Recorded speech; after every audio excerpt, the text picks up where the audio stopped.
Amaya, can you clap? Can you show mommy how to clap? How do you clap? Yeah, show mommy. Yeah? Can you clap? Yeah. Can you use two hands? Good job. Very good. Very good. You did a good job. You're clapping. Yes.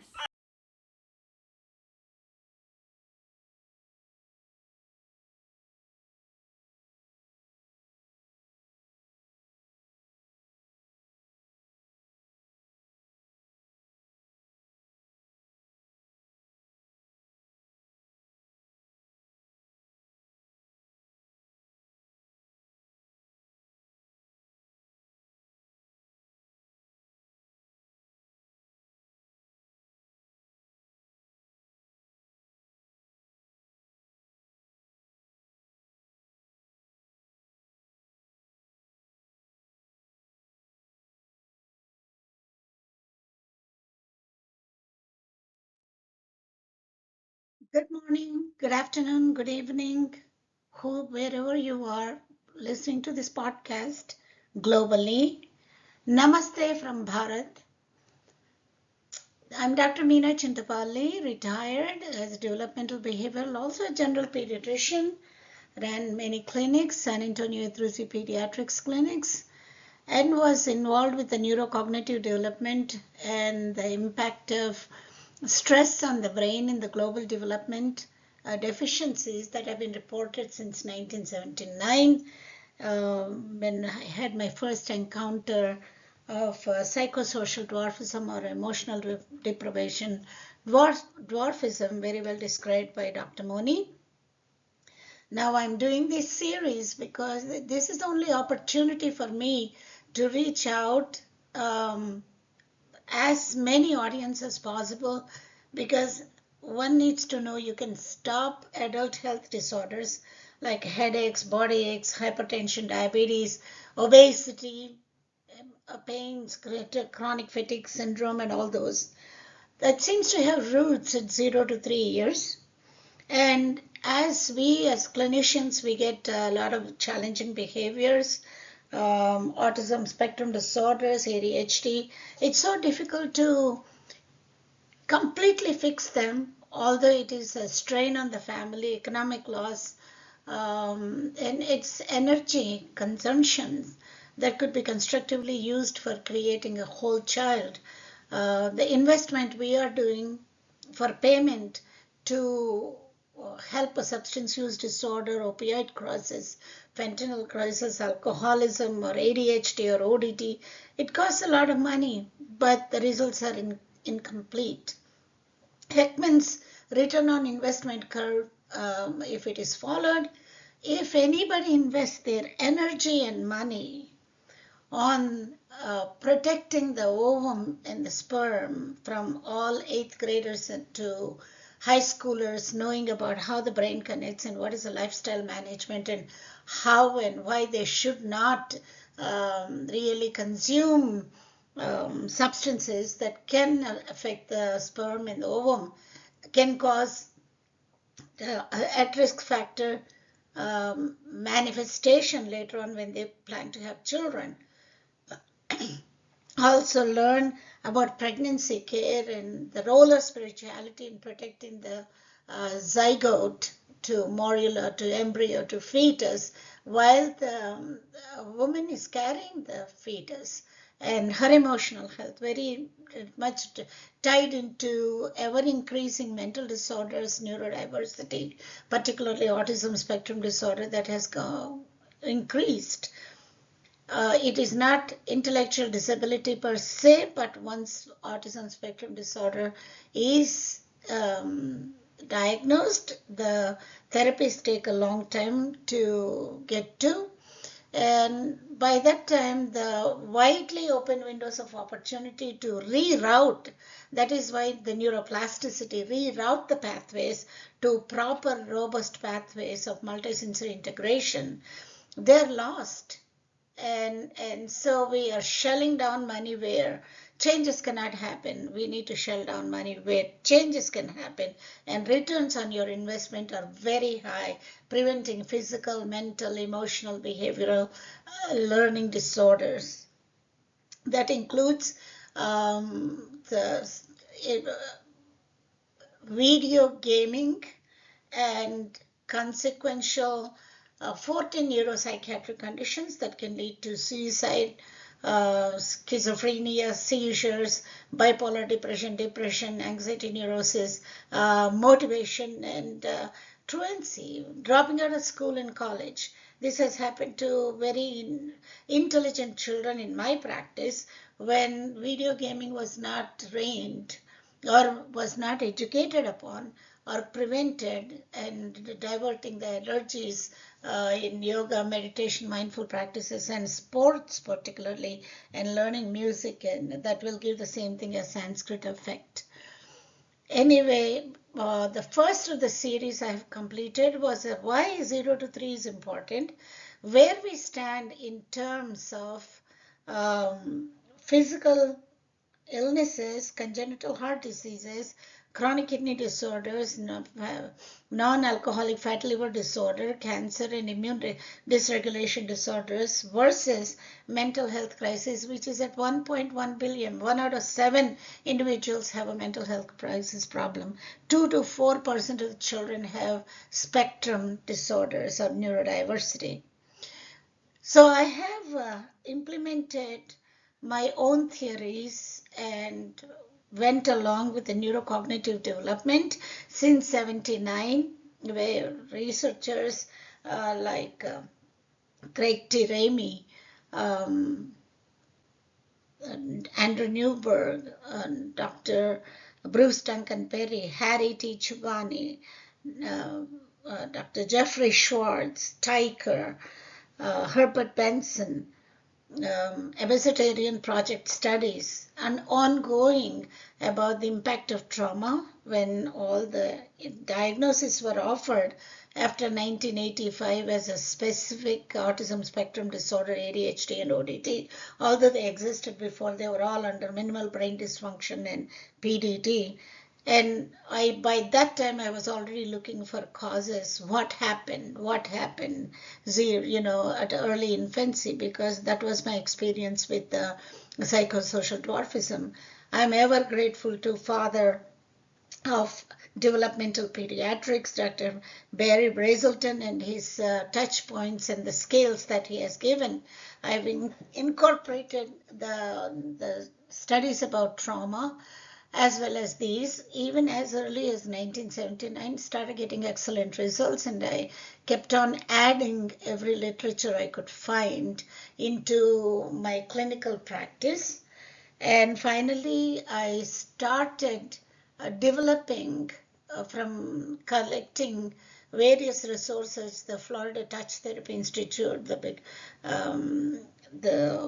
eye movement studies, and Patricia Cole's studies on linguistic abilities. They were there for me to read. Huttenlocher's, Kolb's, and Posner, Rakel, Peter Fox, and their scans, and Dr. Harry T. Chugani was very, very helpful, like a papa, who let me use his scans for community education.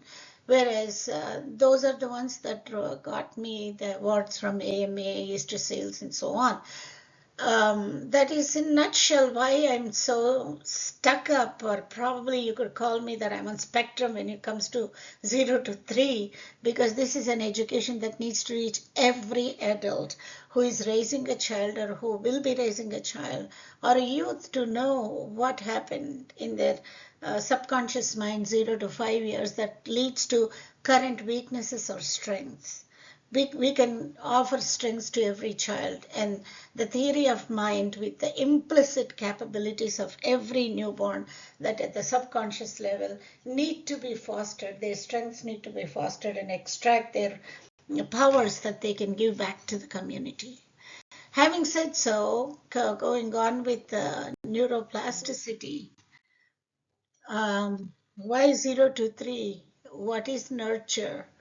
To define health and ensure holistic health, interact and respond to the early child intervention 0 to 3, which is early child care as well as education while you're playing with the child. If we want to treat a disease, we must look at adulthood. Intellectuals will do this.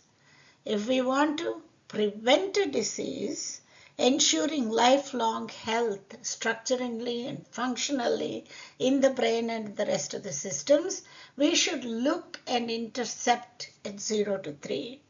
Geniuses will do this, as Albert Einstein said that. Experience during 0 to 3 is learning and hardwiring. Every single experience is a new experience. Every novel experience becomes a permanent part of the brain, which at time of birth is a bunch of cells.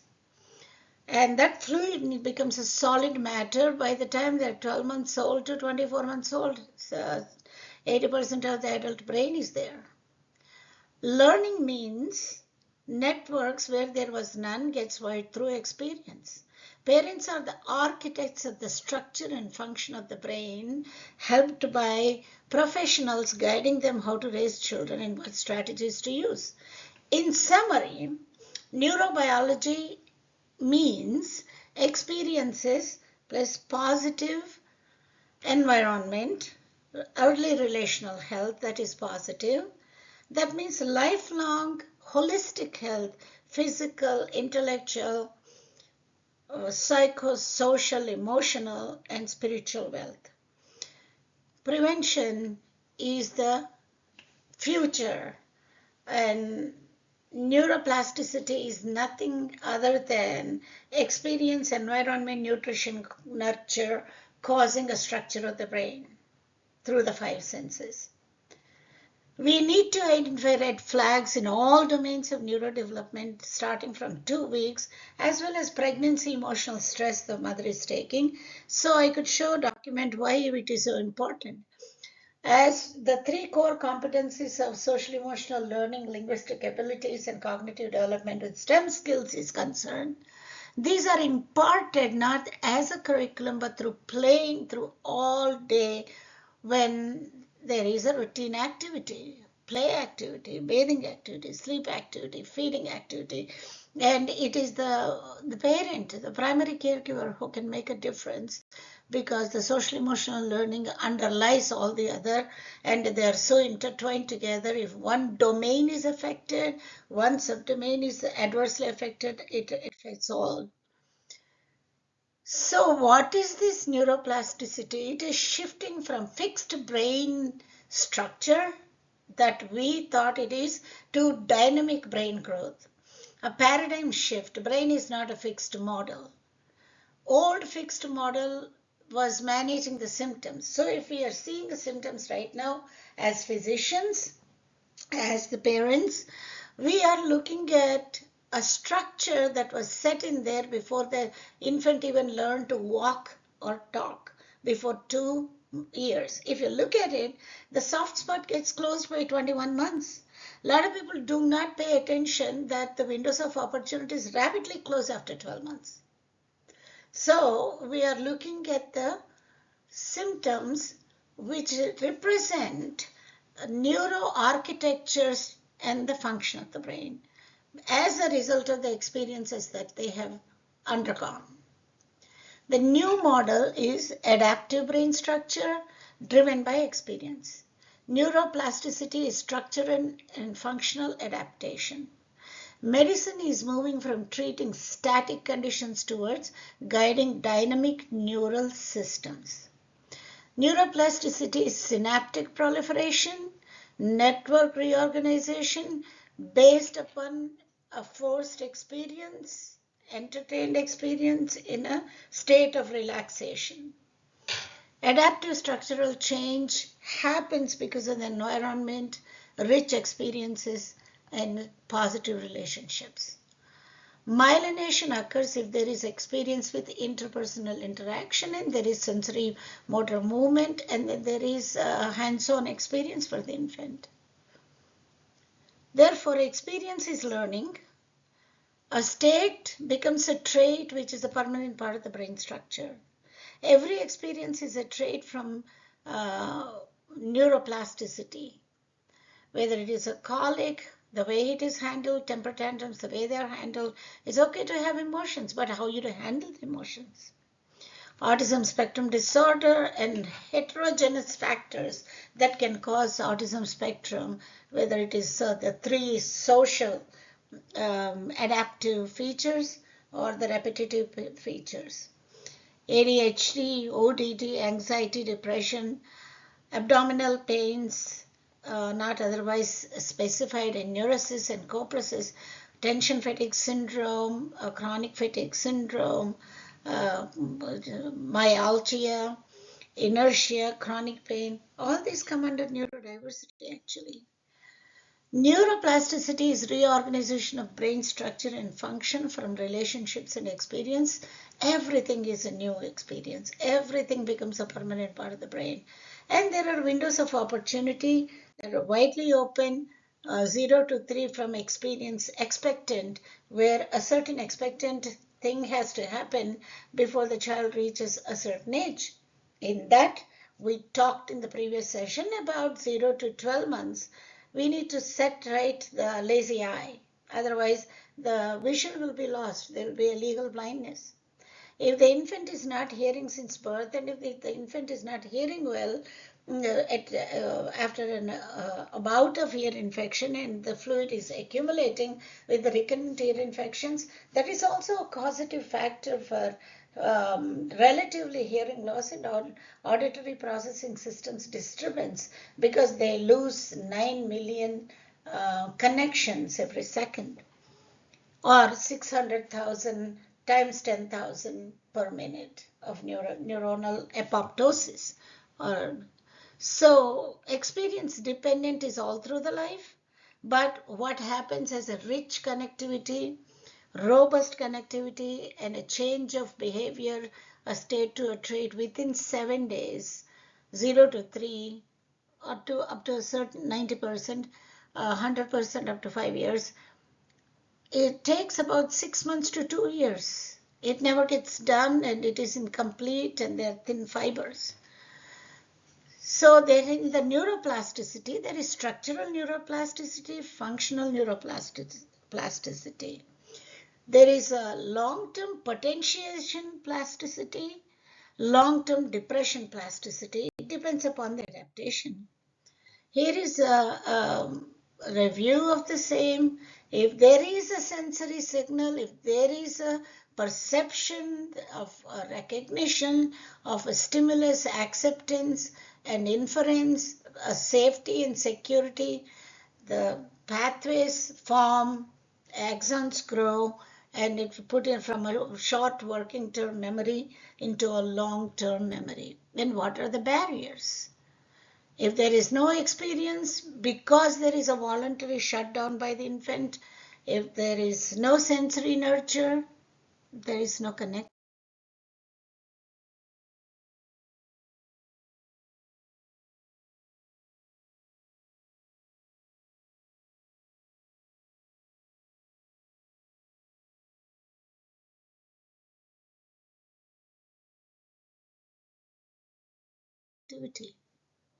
Similarly, if one can understand how the visual representation of the world goes through the aqueous and vitreous liquids and converted into an electromagnetic field that is taken via thalamus to the occipital cortex and represented back to the prefrontal cortex.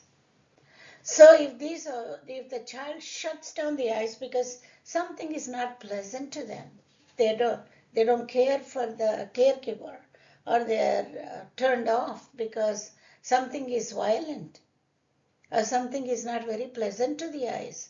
It could be a facial gesture, it could be a violence in the house, it could be violence on the television. The eyes will stop seeing. So the pathway does not develop. In lazy eye, one of the eyes can be either isotropic inside or exotropic outside to make a nice binocular vision, because there is a weakness of those muscles. If one does not catch it by 6 months, really start patching the normal eye by 6 to 9 months, there is a permanent loss in the ESO or exotropic eye. No matter how many surgeries are done later, there will be high myopia, and sometimes it will be so severe if it is neglected that there will be retinal detachment and laser surgery is needed. What do we know since 1990s?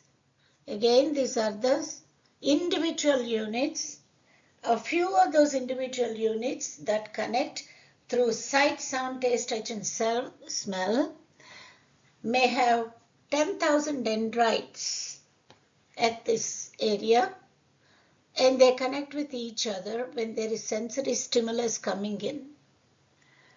And if multiple senses fire together, they make a strong binding single event. Example is honking, is something caught by ear, and then eyes follow, and final dominant is the vision.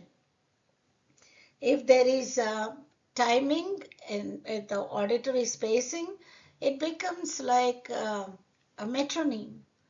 And so the hearing becomes important. If there is vision and hearing, if the vision is moved, excuse me, it is the sound that determines and finds the target. And if if a doctor like me says, Mom, you should play soothing music while you're rubbing the back, and then if the music comes from across the wall, from a table or from a TV, infants cannot hear that. They need 25 centimeters distance, only the audio from your phone, very soothing music, while you're also talking in a very musical way, which is the parent is, the infants will learn, they will listen. And if you put it in the prone position at a certain point, it goes to the left brain. If the same thing is playing from the same temporal side, that goes into the right brain, from the left to the right, right to the left. So we need to cross the brain, the pathways to cross the brain, sensory motor, as well as vision, hearing, everything. So that is what is defective in autism spectrum disorders as well as in ADHD. The right and left brain did not connect. And they will not connect unless this brain, that is the pure limbic system, that is rich connections, and infants are very sensitive to the world around them, the faces and the objects and the purpose and the intention. And if anything scares them, their epistemic trust is lost. They won't connect. They will look away. But if they connect and feel here. So whenever I cry, when I'm in distress, when I'm eating, when I'm bathing, somebody is talking to me. My needs are covered. So you can never spoil a baby between this month to 6 months because it's not intentional. It's driven by sensory play, reflexive, and by the way the parent communicates. They learn the objects. And not only that, if the parent is communicating with them, the area that wants to speak starts firing and they start imitating the lip movement of the parent or the caregiver or the nanny. But it doesn't happen through screen time. So the screen is detrimental because whenever there is a Bayesian inference in law, there has to be cue, cause, and effect through an experience. If there are tons and tons of these synapses that form because they're seeing something, but it doesn't have a cause and effect because there is no experience, they're hanging loose. There are many of them. In autism spectrum disorders, there are many of them until 2 years. They start dying down between 2 to 4 years of age. And their amygdala is large. Are they anxious because they don't know what is going on? Infants need a structure, they need a consistency, they need a routine so that they're not anxious. And so everything is important. The mental preparation of the adult to take care of an infant is a responsibility. So once this is very secure, then the baby learns to develop trust and bonding and love object, and that's when the sleep problems start. because they start crying when the object permanence is not taught to them through sleep training, and the only person who could do that is the parent, that I disappear but I exist. So you can play with these articles and go back and return. So by 12 months, 149% of the gray matter, that is all these neurons, they have connected, and a smooth connection. And if they are well nurtured, there is nice connection between the right brain to the left brain to the right brain. Brainstem is not as active as the prefrontal cortex. Same thing that is seen here, thanks to Dr. Harry Chugani. But what if the senses withdraw? There is scarring, and in this scarring, there is no connectivity between the right and left and back to front. And there is a deficiency of dopamine, serotonin, choline, acetylcholine, gamma-aminobenzoic acid. Who knows how many chemicals are there? Learning chemicals, happy chemicals, everything is missing. So we need not to be overstimulating the autonomic nervous system with the hypothalamic pituitary axis and the hyperarousal, which is the sympathetic nervous system, that can lead to Sactobo syndrome or a sick heart syndrome. And that is a reversible cardiomyopathy, fixed dilated pupils, gram per gram. The brain is scarred because of the chronic stress, gastric ulcers, irritable bowel syndrome, and also gluconeogenesis, diabetes mellitus, hypertension, and neurosis and coprosis, that is fecal soiling and bedwetting problems and so on, and immune dysregulation. In adults, that leads to sexual dysfunction practices. But whereas a calming brain, as mindful practices, exercises, spirituality, a little philosophy in life, nasal breathing techniques, guided imagery, they all set the vagal nerve stimulation. It produces oxytocin that has a negative suppression on, on the epinephrine and cortisol that prevents scarring of the brain. So we are ever grateful to the Papa who shared those PET scans. Just one or the other very early studies in 1990s, Rachel Posner and Peter Fox did this study. They were just visual words were shown to an adult, and that's only occipital cortex that was connecting. The rest of the cortex is not. And this is the executive brain. But when they gave lexicon and something, formalization of words, syntaxes, not only that the occipital brain, more than the occipital brain, the auditory system is so important. The Broca's areas got stimulated, sensory motor cortex got stimulated, and the prefrontal executive brain got stimulated. And the Broca's area got stimulated, that would promote expressive language. Why do kids have language delay if parents are talking to them and reading to them? So think about what we are not doing when we give assignments to caregivers who may not connect this brain totally, which is happening 149% by 12 months. So are we creating roots for autism spectrum disorders before they're 3 months, 4 months, 12 months? Here is a baseline for brassy sound. Both sides of the brain are hearing. But when musical and speech sounds, left side of the brain is hearing. But here the phonetic speech frequency, the pitch has increased. The brain shuts down.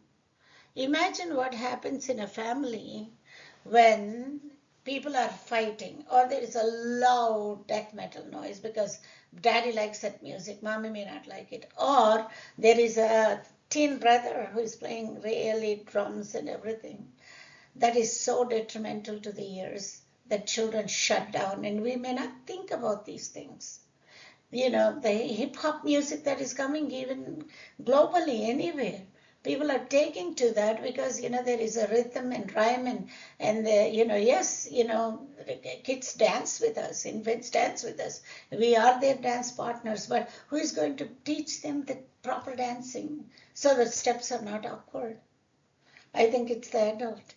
And so loud music is a no-no. That's why we say talk to infants about in a parent is, hi baby, how are you baby? I love the way your smile comes. Hi baby, how are you baby? I love the way your smile comes. The baby will never respond, will shut down. If mother is depressed and never touching, and then when the baby goes to sleep, she touches, there is no sensory input, like, that's what scopolamine did. It's a case control. So these are some of the facts about the original research that I read, and I was happy. Then there came Dr. Korchesny, a wonderful researcher from NIH, and he describes about APO1 and APO2 cells, pre-at-risk genes. But if the lifestyle and management and pregnancy care is wonderful, there will be no aberrant proliferation, no dysregulation. There will be spontaneous neuronal activity, brain neurotropic factors are properly developed, and there will be normal connections that are formed. So perturbed synapse proliferation does not happen. But if the lifestyle management during pregnancy is conducive to acetylation process, then there will be an expression of the gene in the fetus. The same thing depicted whether there are 700 genes, but there is no single gene that is causing autism spectrum disorder. It is a part of other disorders. And in my own personal study, I had two mothers who had the same chromosomal microarray, but both the mothers had two children. Each mother had a child, a male, who is florid autistic, nonverbal, and not educable, severe. What decided that? And we all sat down and had conversations, and they said, Dr. Chindabali, we never grew up with the television. We were always outside, playing with animals, playing with the green spaces. Are we doing that right now, or are we just sticking them in front of a computer or a tablet or a phone? That can lead to multiplication of mega networks, and there is the apoptosis because of disuse starts after 2 years, and that has been documented. And the proper methylation process induces normal proliferation, differentiation of the individual stem cells. Self-fate determination will go in the right direction, neural migration, right outgrowth, synaptogenesis, synapse function, proliferation, axonal proliferation, everything will be in place when the lifestyle management is good.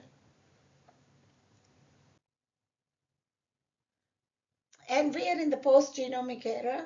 Ever since 2002, early 2000s, there have been tremendous research on epigenetic factors.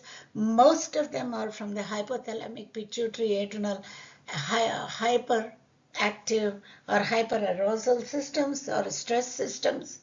And that's when the histone acetylation process will cause RNA transcription to disturb the DNA sequencing, and the at-risk gene will manifest. But if naturally people follow it right, eating habits and spiritual practices, calming down, early good relationships, happy family, happy connectivity within the house, good nutrition, the xanthines, mesoxanthines, luteins, leptins, 3-omegas, all those things that have been described. It will prevent the DNA sequencing not to be disturbed. RNA methylation process will not penetrate the gene. So gene expression can be prevented. We need to know more about what is a good lifestyle management.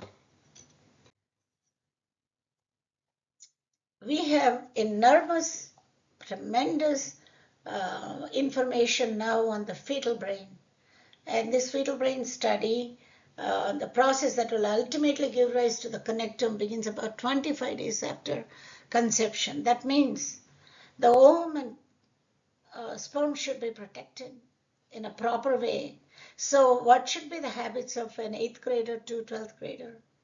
Or will it be nice if we raise all the children in a uniformed way with the ideal um, environmental and nutritional factors? This process will ultimately give rise to the connectome that begins around 25 days after conception, when the neural tube begins to form. By the end of the embryonic period, gestational week of 10 weeks, the basics of the neural system are well established.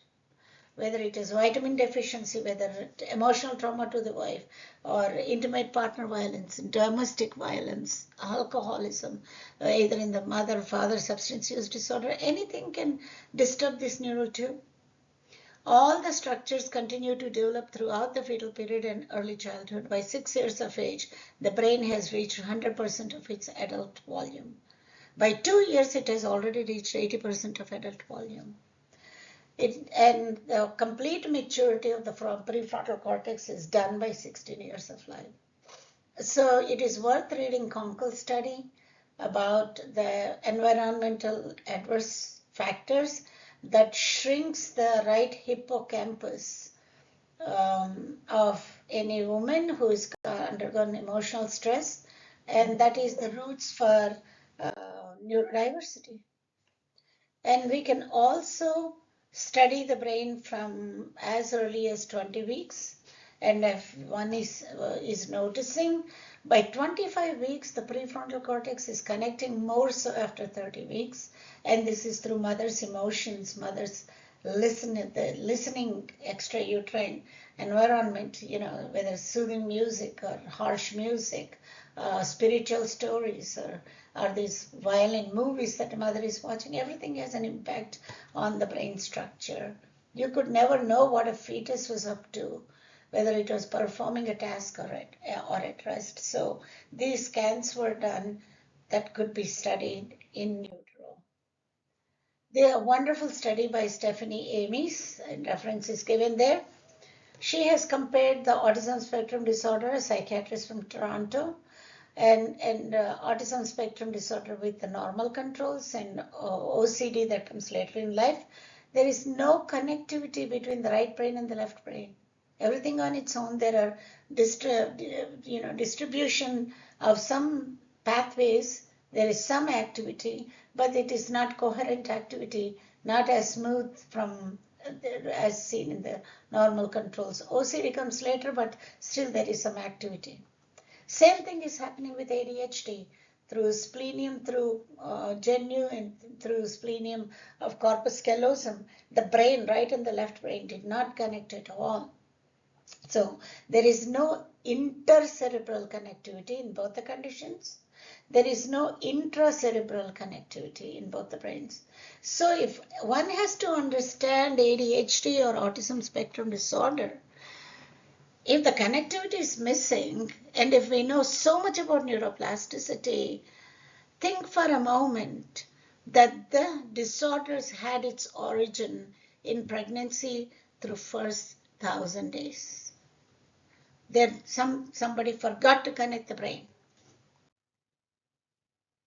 And video gaming. The Wuhan study, reference is given there, came out in 2012. This is not a new knowledge, and we are still losing children, youth particularly, committing suicide. Certain games, whether Korean game, blue games, or whatever, kids from very highly academic places. One of the kids that I took care about, straight A students until 12th grade, and when he got out of sports, and I was concerned, and both mom and the patient shoot me down because he's involved with 3 hours a day video games. Mom calls me 3 years later, tells me that my son is not even coming out of the room. You're right, doctor. I wasn't listening to you. If you look at this, 3 hours of video gaming a week, the horns of the prefrontal cortex are effaced out. And then there is a dopamine depletion from these areas, and there is more activity at the limbic system level, where there is no sensitivity to a reward system.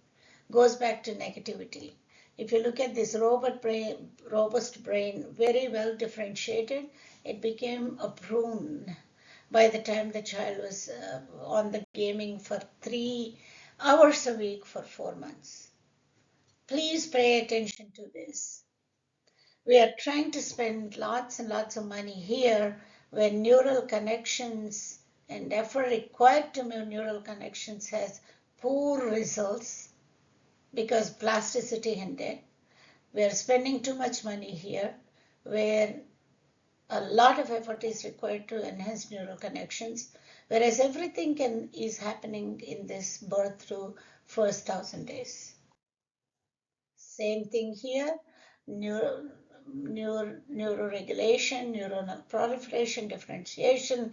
Prenatally started synaptic pruning started taking effect of unused pathways and completed by the first few months of life. Repetition of intentionally planned experiences is important.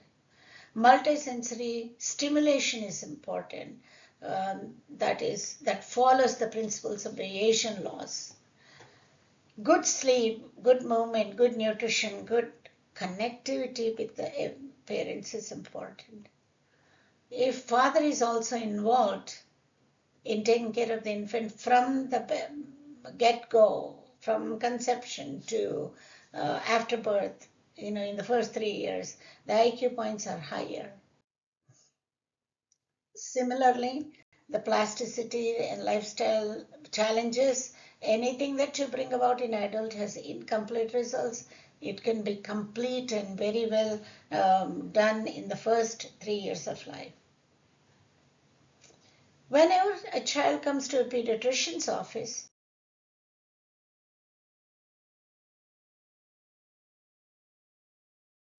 or when a mother goes to a pediatrician's office, there is so much of investment on asking how tall is my child, how heavy is my child, how is my child overall. We are looking at walking, talking, cruising, but by that time, the brain has connected from bottom up to the frontal cortex, either in a positive way or a negative way. Cephalocaudal sensory motor trajectory does not represent. So we start seeing the eye movement, then we see the hands movement, then we see the leg movement, and the infant is walking. That does not represent intellectual development that goes from brainstem to the frontal cortex. And opportunities will be lost if nobody is nurturing those senses with the rich reading, playing, through all the routines and labeling and talking and giving an experience and working with emotions and working with the cognitive development, teaching numeracy, teaching phonics. Everything is important. So there are the 4 types of play that we notice. Reflexive play, where the infant kicks something on the bars of the gym mat and finds out this makes a better sound, this doesn't make a better sound. Mom gives a rattle and says this is a good rattle, this is a plastic rattle. The infant learns rattle. When mother talks about rattle, they will look at the rattle as young as 2 months, but the sensory unintentional reflexive movement that leads to cue cause and effect is imparted by the adult intentional interaction with the infant. Then comes the cue cause and functional parallel play, when infant knows if I squeeze this duck to the left, I get the music. If I squeeze this duck to the right, it will walk away from me. And then popping pals, then we can teach numbers there, we can teach cars, motors, everything by reading books from the beginning and by the sensory integration of textures and everything. We could teach a lot. And kids are very absorbent, and that will be dealt when each individual core competencies, subtitles, subdomains are discussed. Symbolic representation is an adult who is a good ideology for a child is very important, because they live through imitating the mommies and daddies and what they're doing, how they're talking, and they reflect them. And if a child has an adverse behavior, a challenging behavior, think about the home culture. We cannot blame it, we cannot be biased, but think about the home culture. So the home culture is soothing and loving and connecting and playing and teaching, labeling. Children talk very early. And imitation and role play and collaborative play is the third stage. They know they can solve problems. They know they exchange ideas. They know they can communicate with a peer. They know the pro-social activities. That's where it should be, that they should not fight but share and play. And this is through playful learning. And deep rooted in the system anywhere globally is poor housing, inequities, poor opportunities, poverty, violence, discrimination, community disruption, governmental interferences, deep rooted. And along with the deep rooted are the electronics, gaming, and misuse of electronics at both tiers. Giving a screen time to an infant under 30 to 36 months is very detrimental, causing autism. And there have been studies directly associating autism with the screen time. And then at a later age, they scar the brain because of the video gaming. It has the same impact as rock and roll dancing. And if you look at the rock and roll stars, whether it is Prince or Michael Jackson or Elvis Presley, they tantalize the whole audience. Everybody loved their flowing voice and movements and everything. But they were never happy after the epinephrine was draining them out. They needed drugs and ultimately led to overdose and suicide and so on. Whereas Mozart, on deathbed and poisoned with arsenic, made a masterpiece of concerta. Again, so if there is a jail or mental illness among either of the parents, drugs and alcoholism, think about these barriers. They may not be all there, but majority may be there. One of the other things is homeostasis that we lose if there are adverse factors in the house. So if there is a stress, an auto vehicle accident, or fell down, got hurt at the gym, that's where the baseline comes back to normal after a few hours. But then there is dyspraxia, consistently keeps on falling, and there is trauma, physical injury, or somebody passed away, a grandmother or anything. It takes a long time with alarm vigilance from calmness. It takes a long time for the child to recover with the positive resilience and support at home. But if there is a daily fear, terror, alarm, stress, I think driving in the traffic in India is stressful. There's a complete traffic jam. There are no regulations, and people come in all the ways. And sitting in the car from workplace to home for 1.5 hours, missing the family time, is stressful. The brain never comes back to normal.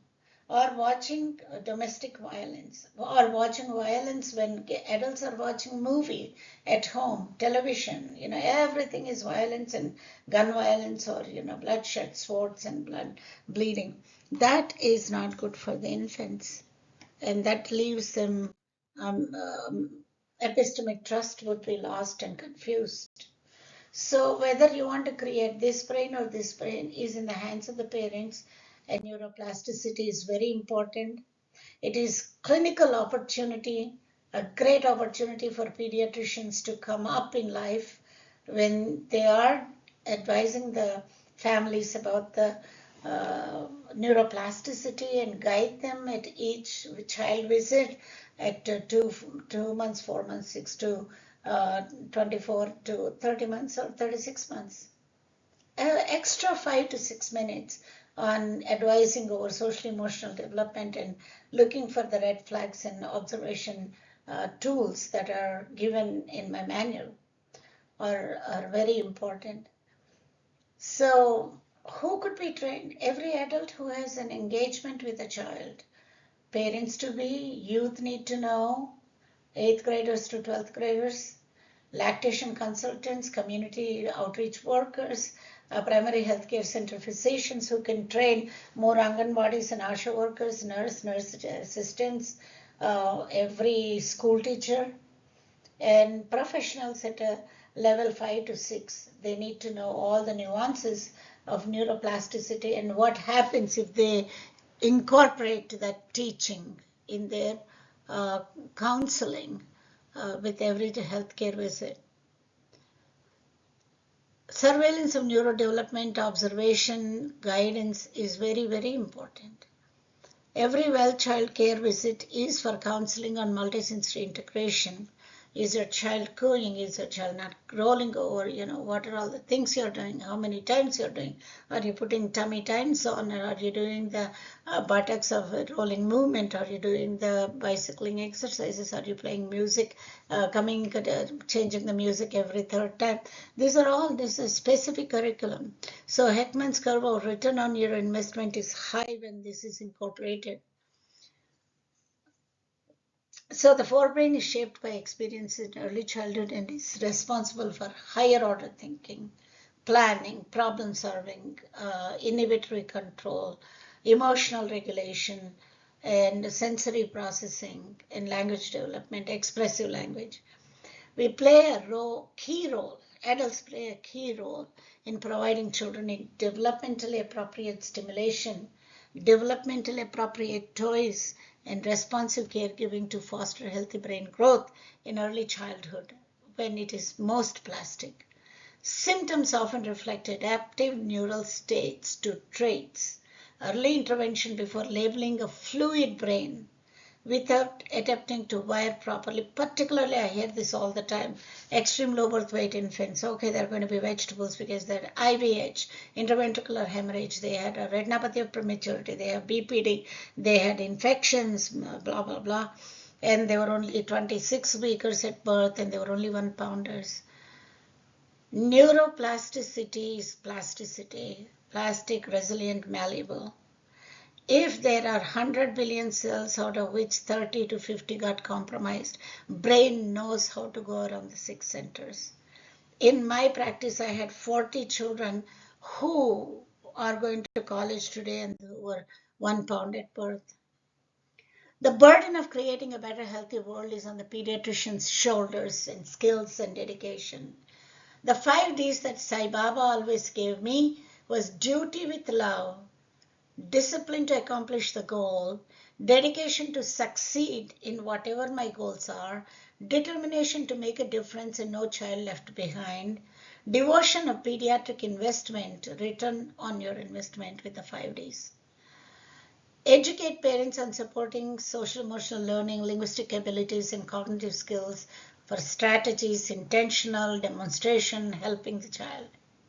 Screen for early atypical development by catching the red flags with the eye movement, turning for the names. There is a list that is already given in the observation list that I can make it available and intervene. And screen for early relational health. What is happening in the home climate? Is there a divorce? Is there a fight? Is there no support? Is there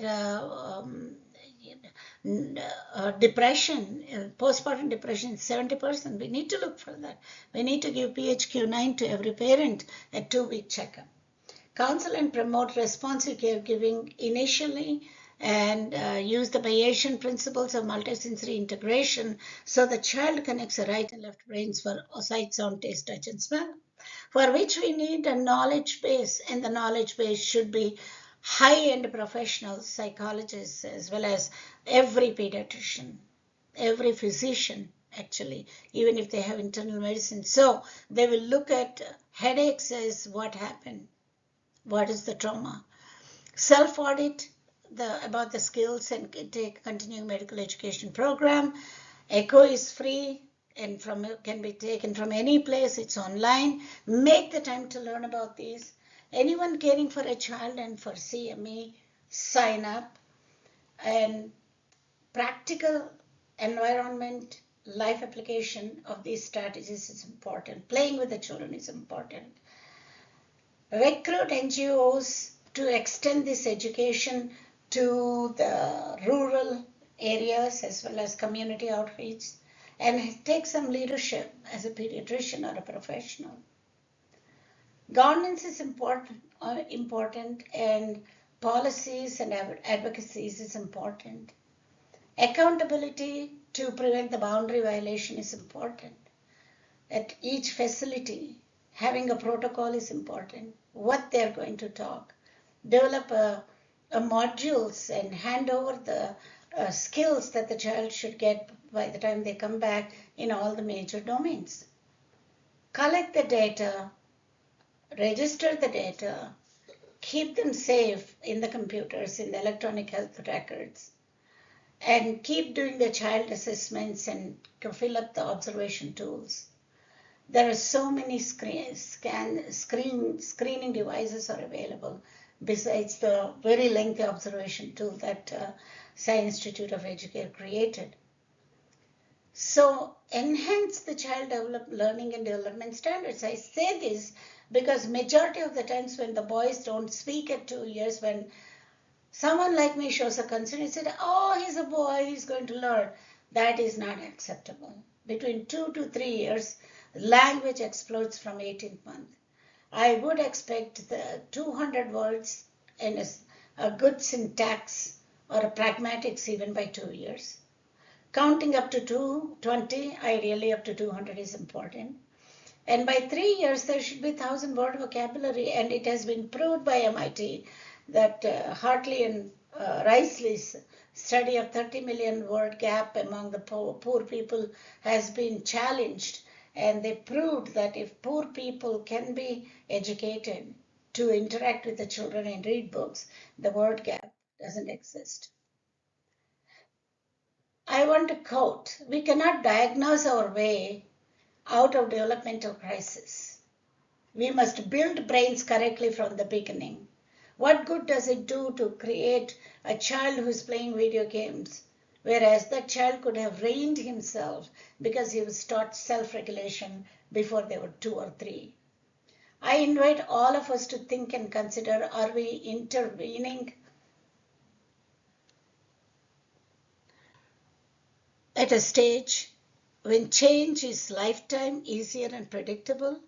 Or are we waiting till the neural pathways are deeply ingrained into a trait from a stage where changes are delayed, poor, or unresponsive? Are we just documenting major milestones, heights, weights, and give vaccinations at each visit and do some screening and not really go through them? Are we figuring a way out after brain architecture diverged or dysregulated? Or are we helping in shaping a neural architecture with the parents that is very conducive to a whole child? Preventive brain health disorder. Integrate neuroscience into spiritual human values.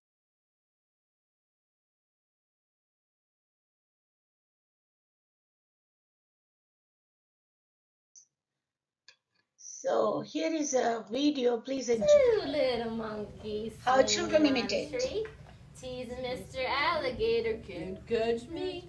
You can't catch me. Okay, Mr. Alligator. Quiet. One child is Right not out of everybody is that so tree. much interested. One little monkey swinging on the tree. Teasing Mr. Alligator. Can't catch me. You can't catch me. Okay, Mr. Alligator. As quiet as can be. And he snatched that monkey right out of that tree. Yay!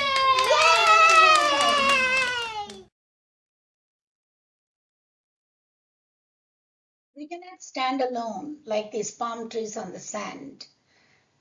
There won't be any productivity. We need to form a network. So here is some another from the experts. Everyone in a community has a vested interest in everyone else's children because everyone else's children determine the next adult population that makes for a successful society.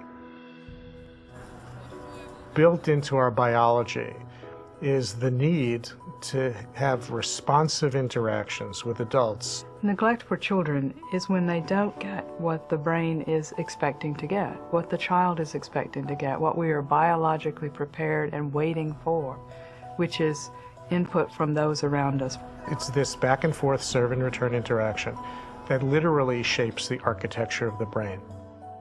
Serve and return begins when a child looks at something or observes something, makes an utterance, and that represents the serve. And the return is when the parent notices the child doing these things and responds to the child.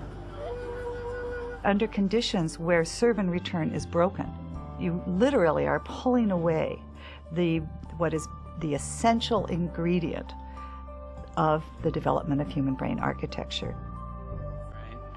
It was a really compelling series of experiments where they started by videotaping the mother and the baby engaging in cooing and smiling. And then they asked the mother to basically put on a blank face and not respond at all. When a baby is not attended to, that is a sign of danger to the baby biologically. So the stress systems become activated.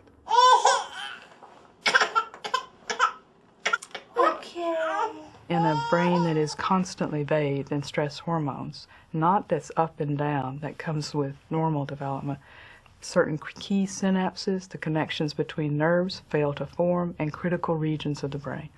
So neglect both fails to provide the stimulation that's needed to develop the basic architecture, and when it's at a certain level, is one of the most potent activators of the stress biology of a young child. So you get a double whammy. Science points to 4 categories of this spectrum of neglect. The first category would be what's called occasional inattention, where children experience responsiveness most of the time, but occasionally adults don't respond. There's no harm in that, and in fact, there's probably some benefit.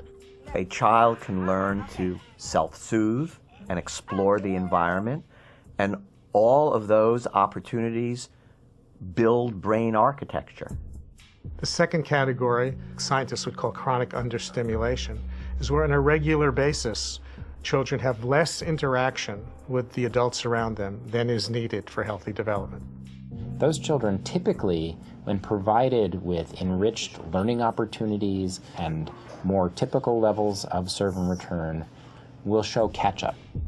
The third category is what science would call severe neglect in a family where not only are there prolonged periods of inattention and lack of responsiveness, but often also associated with not being fed enough, not being bathed enough, not having basic needs met.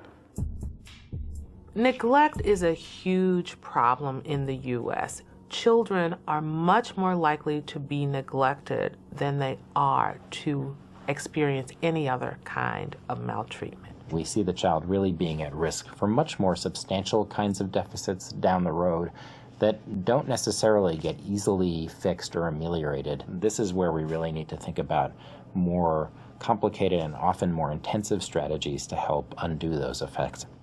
The fourth category, called severe neglect, generally found in institutional settings, is a result of children living in kind of warehoused type situation in orphanages.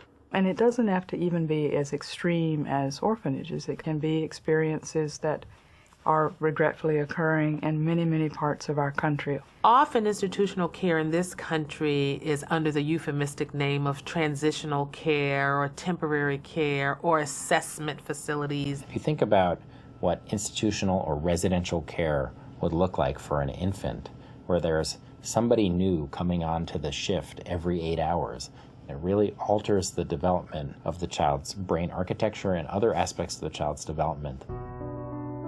We have the potential to change children's developmental trajectories. Interventions can apply to parents, to foster parents or adoptive parents, child care settings, Head Start settings, and other kinds of settings. And really, what they're about is attuning people to the serve and return process.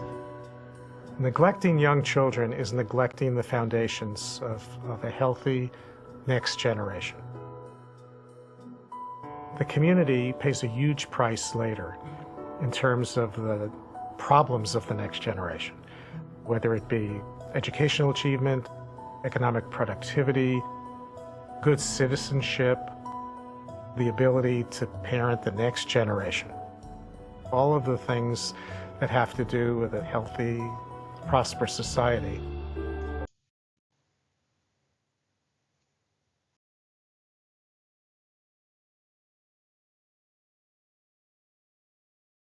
In wrapping up, long before current mainstream emphasis is on relational neurobiology, clinical models emphasizing dyadic education and multisensory integration demonstrated how early relationships shape neural pathways. Artificial intelligence calls this work as a visionary, intuitive knowledge on impact of trauma on global child development that are tentatively sought to be implemented under neurocognitive developmental science today. One of the other works is Brain, Mind, Psi, Educare, which is a compilation of data from late 1980s, actually from 1990 to 2003, that became a book with empowering the society, empowering the family, and empowering the individual and the caregiver with the strategies that were clearly described, and the scales were developed for optimal human personalities with the human values. That was published by University Press of America and Oxford Press and Lanham Press. Early brain sprouts from states to traits. After accumulation of more knowledge and unflinching success that was given in 2017, which was expensive for everybody, so that was converted into Raising a Healthy Child, that was published in 2020, unfortunately, just a day before the COVID hit the world. And working currently, the Psi Institute of Educare-USA is working on a manual for early child care and education with a very comprehensive milestone checklist, activities, definition of developmentally appropriate activities, and defining the red flags at each competence, and observation list that is comprehensive for each domain and subdomain. Paying attention to neuroplasticity is a preventive brain health, lifetime health actually, and a foundation for holistic health. Early relational health is a public health model. Integrating neuroscience with human values is a spiritual health integration. These are all the... I do work. What grade are you? Third. First. First grade. What school do you go to, Baha? Glen Oaks. Glen Oaks Elementary School, huh? Yep. What did you learn today? I learned numbers and letters. What else? And I do math. You do math? Yeah. So, what's your name? Full name? Look at me, look at her. Tanash. What's your name? First name? Baha. What? Baha what? Tanash. Baha. What's your date of birth? Mahan Tanash. Bravo. Do you know your date of birth?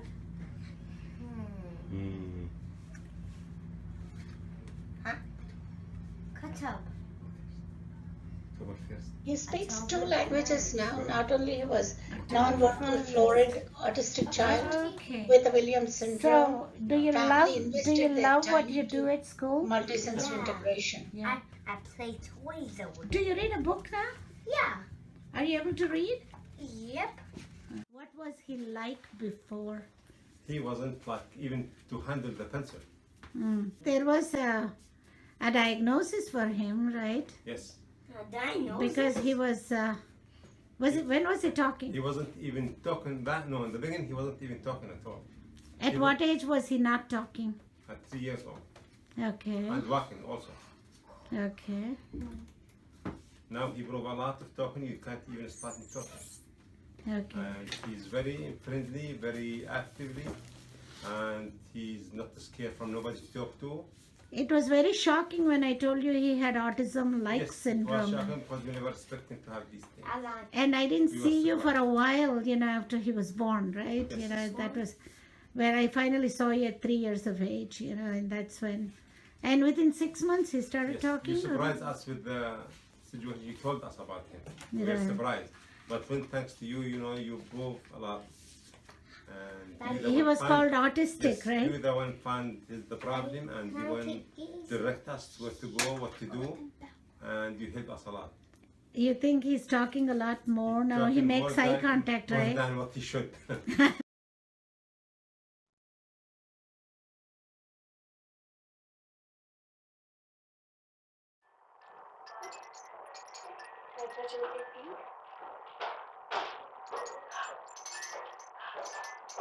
You're coming over here. Can you see it? Yeah.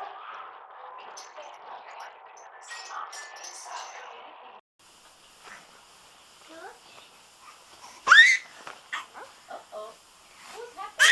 Who's happy? Who's so happy there?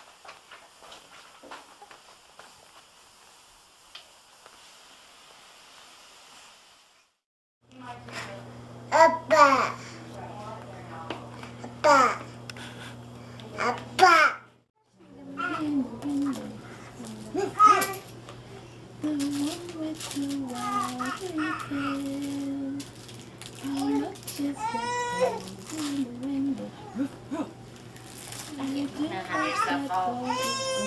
What's up there? What do you see?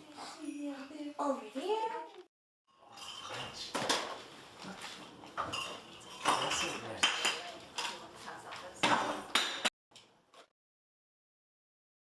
How nicely parents and children are playing.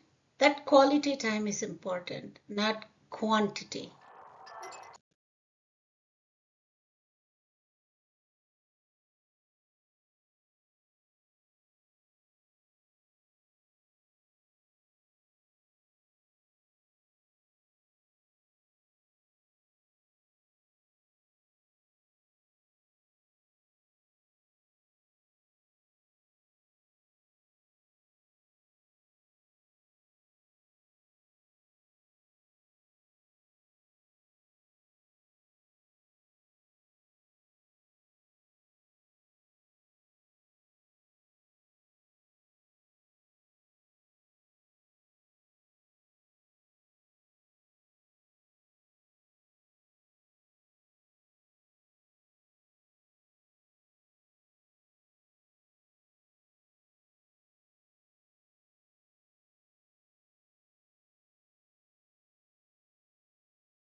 There's something inside. Can you see what's inside the box?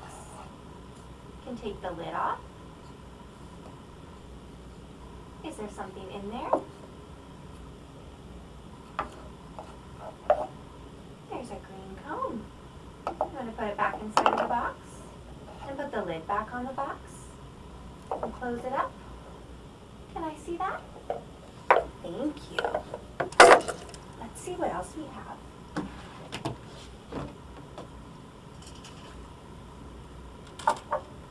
Look at this. See?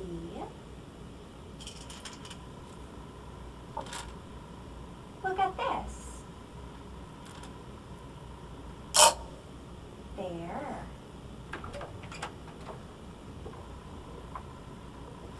Hi, Teresa. I'm going to sit here and read a magazine. Okay.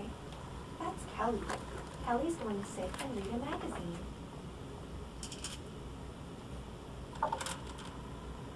Kelly, look at this. That's aggravating. That's so annoying. Oh, I thought it was really interesting. Well, that's just your opinion. It's aggravating.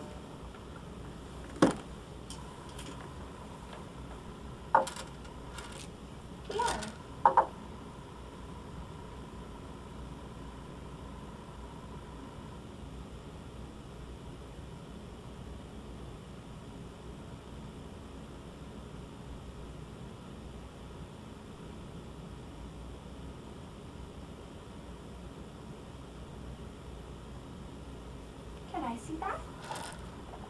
you.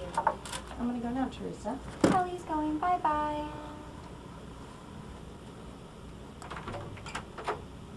Kelly went. Bye.